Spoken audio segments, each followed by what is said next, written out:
Hey guys, I'm Marta Geek. In this video I want to share with you guys my favorite PlayStation 4 Best Exclusive Games from the moment the PlayStation 4 was released on 2013 all the way till now 2016.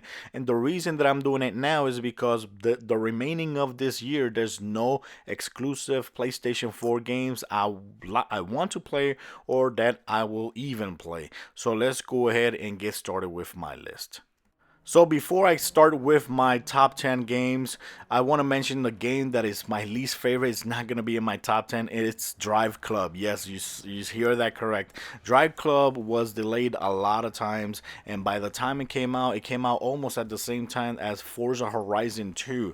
And Forza Horizon 2 is a game that is more built for me because that's the type of games that I like. Is a lot more fun. It's an open world racing game, and for me, going from that game to this game, I find it's simulators games, racing games, boring. Like, for me, these type of games get boring back. Yes, it looks pretty cool, the game, but I just didn't like the way it plays, and I just don't like these type of racing games, and that's why I didn't even spend not even 2 hours of playing this game, and that's the reason why it's not even gonna be on my top 10 list.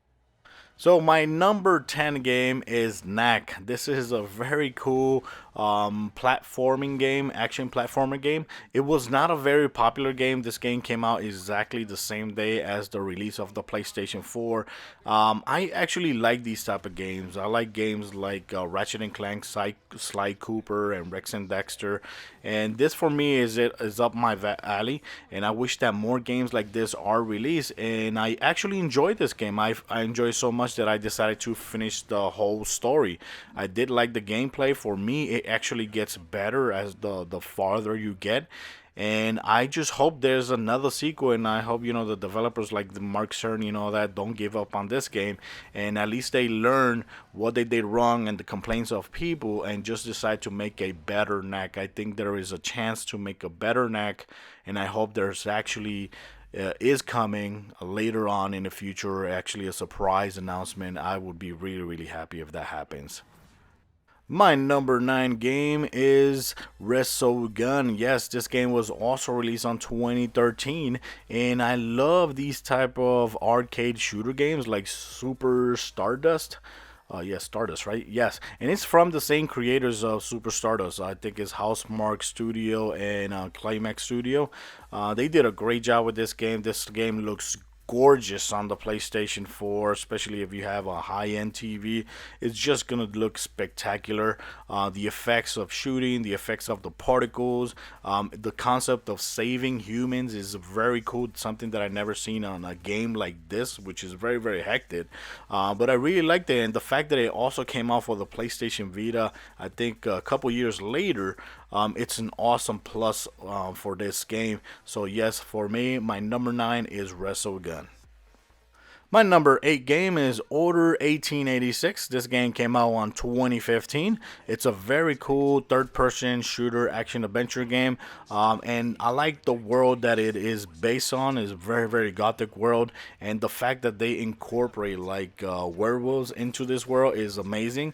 The weapons are incredible. Incredible, awesome weapons, and the actions in this game, the cutscenes on this game. I really like the story of this game, and I wish there was a sequel, and sadly I think there's not going to be a sequel. This game was made by Ready at Dawn, if I'm not mistaken, and they're off to doing other different games, so there's no rumors of being there this being a sequel coming out later on, which kind of sucks because I really did like it, even though it was a short game, but it was, for me, it was a very good 7 to 8 hours game. I loved it. My number 7 game is No Man's Sky. This game was released, of course, this year. It's been getting a lot of criticism because a lot of people consider that it wasn't the same thing that was promised to us. But I gotta say, I still enjoyed this game, even though I quit the game after playing almost like I think over 30 hours of gameplay. But this game is created by Hello Games, a game company that used to make Joe Danger.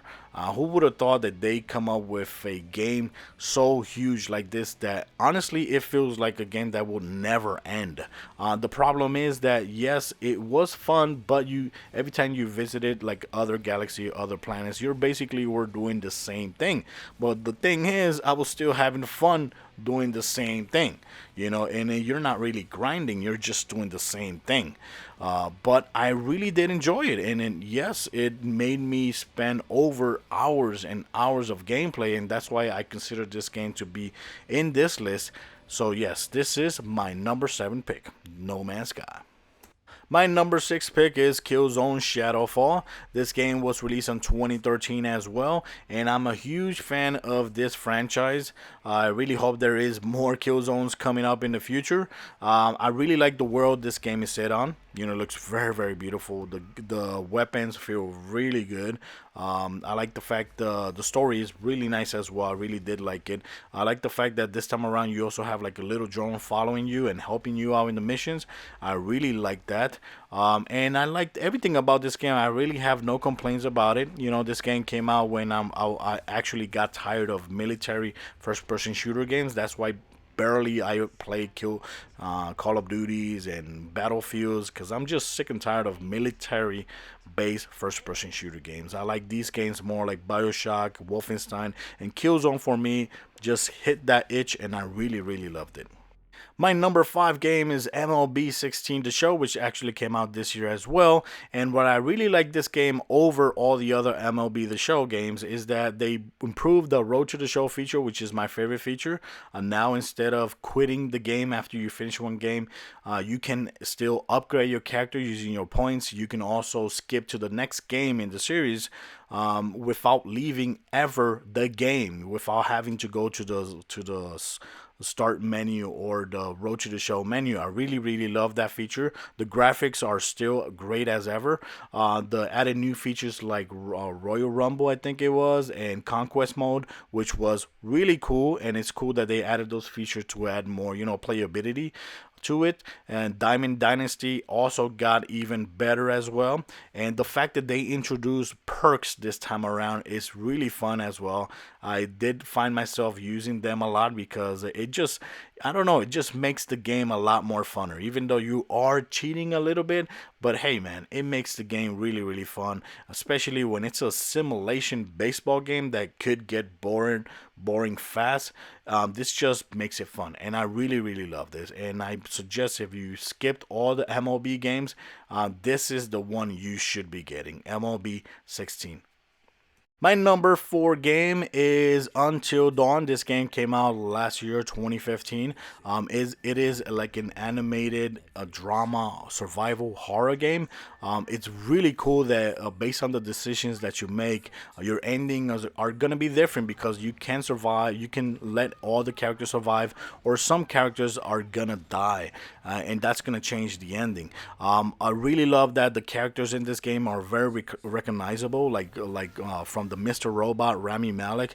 He's amazing in this game. You got the other guy from The Shield. I forgot his name, but he's there as well. And there's a lot of great action, and the horror in this game is really cool. And I really hope there is a sequel or a game similar like this, but from Supermassive Studio. My number 3 pick is Ratchet and Clank 2016 release, based on the movie that came out to theaters. This game is awesome. It's very, very beautiful. If you played Ratchet and Clank before, you will be happy when you see this game. It just looks incredible. The action is awesome. The platforming is great. The weapons that Ratchet use are incredible. I hope there is actually a sequel for this game, because even though this is actually a remake from the first game, it feels very new. It feels very fresh. It does not feel like a reboot or anything like that. It feels totally like a new game. And I really hope they actually come out with a new game as well. And it was very, very cheap, $39. This is honestly one of those $39.99 that feels like a $60 game. I really love this game, and I really hope we get some more sequels of Ratchet and Clank, or let's get a Sly Cooper. Come on, let's go ahead. My number two game is Infamous Second Son. This game came out on 2014. It's an open world action adventure game. I really was a fan of Infamous 1 and 2. This time around, we get a new character or protagonist, which is Delson Rowe. This is based on a fictional Seattle world, open world, and it's pretty damn good. I love his powers. I love the action in this game. The enemies look very cool. It is very fun as well. I really love the takedowns and all that. The DLC that came out, which is First Light, was awesome as well. Which introduces a new character, which is Faith, I think it is, and I really love it. I hope there is actually a sequel to this game. I didn't really like the ending of the game, but I think it is possible to make a sequel because, based on this world, anybody can be a protagonist. There could be a new superhero coming out of nowhere, hidden, and be our new protagonist of this next Infamous game. So I really hope there is one. And yes, this is my number two. And my number one, of course, is Uncharted 4: A Thief's End. This game is, for me, is just one of the most beautiful games I've ever played. The story is just incredible. The action in this game is just awesome as well. All the characters are great. Even the new characters are great as well. I really like them. I really like the fact that this is actually the end. There should be no other sequel to Uncharted unless Naughty Dog actually gets greedy and decides to make another sequel just because this one made a lot of money. I hope they don't. If they do, I hope in the future they make like another story where Nathan Drake is just like a grandpa and maybe his grandson is the new Drake in the family. I hope something like that happens up in the future. But I love the way they finished the story. I love the way they finished this 4 games. It was just amazing. I really loved it. If you never played an Uncharted game before, you have to play this game. I recommend also picking up the Uncharted collection because every single game is awesome. And I did enjoy every single game. 1, 2, 3, and number 4 for me is the best.